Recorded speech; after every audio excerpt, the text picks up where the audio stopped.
एक नई वीडियो के साथ आज मैं फिर हाजिर हूं। आपका होस्ट दोस्त विक्रांत जोशी आपका स्वागत करता हूं मेरे रिव्यू मास्टर में। यदि आपने चैनल को सब्सक्राइब नहीं किया हुआ तो अभी कर लीजिए और बेल आइकन को भी प्रेस कर दीजिए। यदि आप मुझे सोशल मीडिया फॉलो करना चाहते हैं, लिंक डिस्क्रिप्शन में मिल जाएगा और स्क्रीन पर भी मिल जाएगा। सबसे पहले हम लोग बात करेंगे क्वाड की, क्वाड्रिलेटरल। अभी पूरे विश्व में सबसे ज्यादा जो अगर राजनीतिक मुद्दा छाया हुआ है तो वो क्वाड्रिलेटरल और क्वाड ग्रुप छाया हुआ है। फ्रांस भी हमें ज्वाइन किया हुआ है क्वाड प्लस फ्रांस बनाने के लिए। और नेवल एक्सरसाइज के कल बारे में मैंने आपको बताया था, जो कि फ्रांस इनिशिएट कर रहा है और क्वाड देश जो समूह है वो इसमें भाग लेने वाला है। इसको बहुत पहले ही चीन ने ये मान लिया था, थ्रेट मान लिया था और ये माना था कि ये एशियन नाटो की तरह निकलकर सामने आ सकता है, चीन के लिए एक थ्रेट हो सकता है। पर जब से क्वाड की मीटिंग हुई है, क्वाड समिट हुआ है, चारों देशों के जो राष्ट्र प्रमुख हैं वो आपस में मीटिंग किए हैं, तब से जाके चीन के जो कान है वो खड़े हो चुके हैं और अब एक्चुअल में उनको थ्रेट महसूस हो रहा है और वो उनके वक्तव्य में भी देखने को मिल रहा है। जब पत्रकारों ने उनके विदेश मंत्री के स्पोक पर्सन से पूछा कि ये क्वाड मीटिंग को वो किस तरह से देखते हैं, हालांकि क्वाड मीटिंग से पहले ही उन्होंने ये कहा था कि चीन के खिलाफ इस प्रकार का या किसी तीसरे देश के खिलाफ इस प्रकार का जो समूह है वो बनाना गलत चीज है। कोऑपरेशन होना चाहिए पर किसी तीसरे देश को ब्लॉक करने के लिए ये चीज नहीं होनी चाहिए। अब इसी चीज को बढ़ाते हुए मीटिंग के बाद उन्होंने आज सोमवार को ये कहा कि ये जो क्वाड समूह है ये कहीं नहीं जाने वाला है। पीपल यानी कि विश्व में अन्य देश जो हैं वो इसका सपोर्ट नहीं करने वाले हैं। अगर सपोर्ट नहीं करने वाले हैं तो चीन इतना ज्यादा परेशान क्यों है। उनका यह भी कहना था कि चीन को एक थ्रेट की तरह दिखाया जा रहा है, सारी कंट्रीज को एक थ्रेट की तरह दिखाया जा रहा है। उन्होंने एक्चुअल शब्द सो कॉल्ड थ्रेट का नाम लिया, यानी कि चीन किसी भी प्रकार से थ्रेट नहीं है, उनका यह कहना है।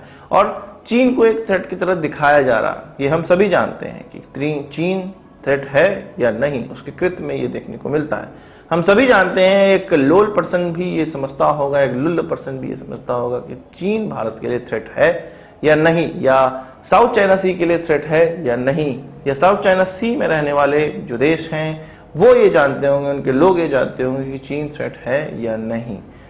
अगर थ्रेट नहीं होता तो इतने जो देश हैं चीन के जो विरुद्ध में आए हैं और क्वाड जो बन रहा है, 4 देश, वो क्या बेवकूफ हैं कि चीन के खिलाफ इस तरह से संगठित हो रहे हैं। एक तरफ चीन उन देशों को एकत्रित कर रहा है जो कि उसके कर्जे के बोझ तले दब सकते हैं बॉर्डर एंड रोड इनिशिएटिव के द्वारा, और दूसरी तरफ वो इस प्रकार के जो समूह भारत की अध्यक्षता में या भारत को एक महत्व देता हुआ ग्रुप बन रहा है उसका विरोध करने से बाज भी नहीं आता है। अब बात कर लेते हैं स्टॉकहोम पीस रिसर्च इंस्टीट्यूट की, जो कि स्वीडिश इंस्टीट्यूट है और इसके माध्यम से ये पूरे के पूरे विश्व में हथियारों के जो लेन देन है, एक्सपोर्ट इंपोर्ट, किस देश ने कितना हथियार खरीदा, ये सारी चीजें वो सामने रखते हैं। तो फिर से उनकी रिपोर्ट निकलकर सामने आई है और उसमें भारत के बारे में जो ये कहा गया है उससे आपको थोड़ी खुशी महसूस होने वाली है।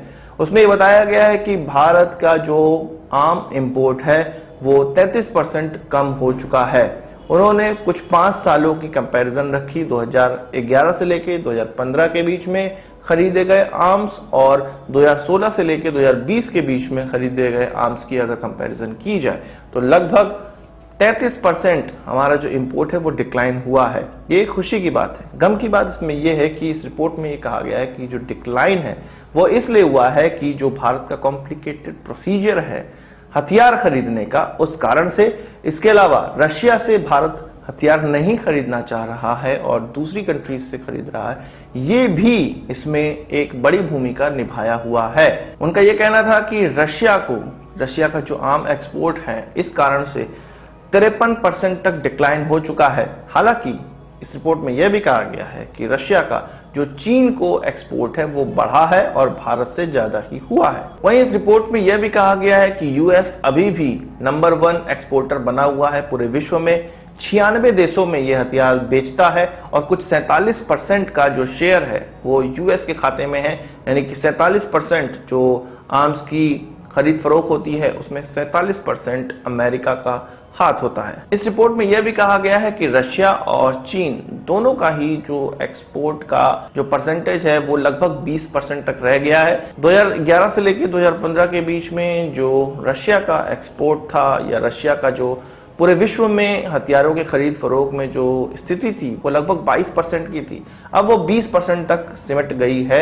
यानी कि उनका जो एक्सपोर्ट है वो डिक्लाइन हुआ ही है। जैसा कि मैंने आपको बताया, भारत में उनका 53% डिक्लाइन देखने को मिल रहा है। रशिया का जो एक्सपोर्ट है वो चीन, अल्जीरिया, इजिप्ट इनको बढ़ा है।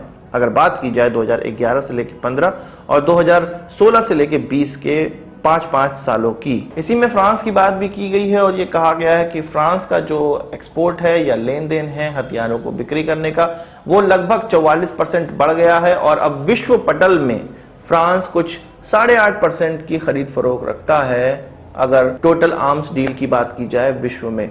इसमें भारत, इजिप्ट, कतर ये ऐसे देश हैं जो कि उनके प्रोडक्ट को ज़्यादा खरीद रहे हैं और इन्हीं के कारण उनका जो एक्सपोर्ट है वो बढ़ रहा है। रिपोर्ट में यह भी कहा गया है कि आने वाले समय में भारत ज़्यादा से ज़्यादा हथियार खरीदेगा।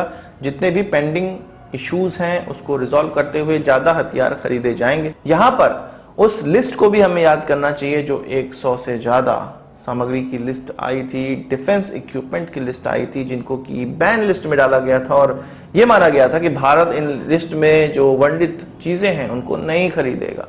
और इसका जो आकलन किया गया था वो 5 से 7 सालों में कुछ 4 लाख करोड़ रुपए का सामान ये हो जाता है अगर इस लिस्ट में से भारत कुछ भी बाहर से न खरीदे, केवल देश के अंदर की इंडस्ट्रीज से खरीदे। तो एक बहुत बड़ा इनिशिएटिव आप इस गवर्नमेंट का मान सकते हैं अगर इस रिपोर्ट पे हम लोग विश्वास करें। बात करते हैं टर्की के A-12 हेलीकॉप्टर्स की, जो कि अगस्ता वेस्टलैंड का एक प्रोडक्ट है और इसको टर्किश एयर स्पेस इंडस्ट्री बनाती है।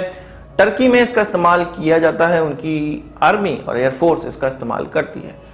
2 साल पहले इसका कॉन्ट्रैक्ट साइन हुआ था पाकिस्तान से और 30 इस प्रकार के हेलीकॉप्टर उनको ट्रांसफर करने थे। एक कंपनी है light helicopter turbine engine company, जो कि रोल्स रॉयस और हनीवेल की एक जॉइंट वेंचर है। हनीवेल अमेरिका की कंपनी है। अमेरिका ने इस हेलीकॉप्टर में लगने वाले जो T-800 टर्बोसॉफ्ट इंजन है उसको एक्सपोर्ट करने को मना कर दिया था टर्की को, जिसके कारण वो पाकिस्तान को ये एयरक्राफ्ट नहीं बेच पा रहे थे। कई साल यानी कि 2 साल गुजर जाने के बाद अब पाकिस्तान चीनी ऑप्शन तलाश रहा है। जेट 10 उनका हेलीकॉप्टर आप जानते होंगे, उसको खरीदने का अब मन बना सकता है। अब इस खबर को अच्छा माना जाए या बुरा माना जाए आप कमेंट बॉक्स में जरूर बताइएगा, पर मुझे लगता है कि चीनी हेलीकॉप्टर जो टर्किश हेलीकॉप्टर हैं उनसे इंफीरियर हैं। हालांकि चीन इसको कई संख्या में इस्तेमाल करता है, इसके कारण ये सस्ते हो सकते हैं, पर इसमें सारी चाइनीज चीजें लगी हुई हैं। जो टर्किश हेलीकॉप्टर है उसमें वेस्टर्न हथियारों और रडारों का इस्तेमाल किया जाता है। जो इंजन है वो भी वेस्टर्न है, इसलिए वो इनसे बेहतर ही हेलीकॉप्टर है और पाकिस्तान चीन की तरफ न जाते हुए टर्की से ये हेलीकॉप्टर इसीलिए खरीद रहा था क्योंकि वो बेहतर थे। अमेरिका ने इसके ट्रांसफर पर रोक लगा दी है। इंजन जब ट्रांसफर नहीं हो सकता है तो पूरा हेलीकॉप्टर नहीं ट्रांसफर हो सकता है। टर्की इसका सब्स्टिट्यूट बना रहा था इंजन का, पर अभी तक नहीं बना पाया।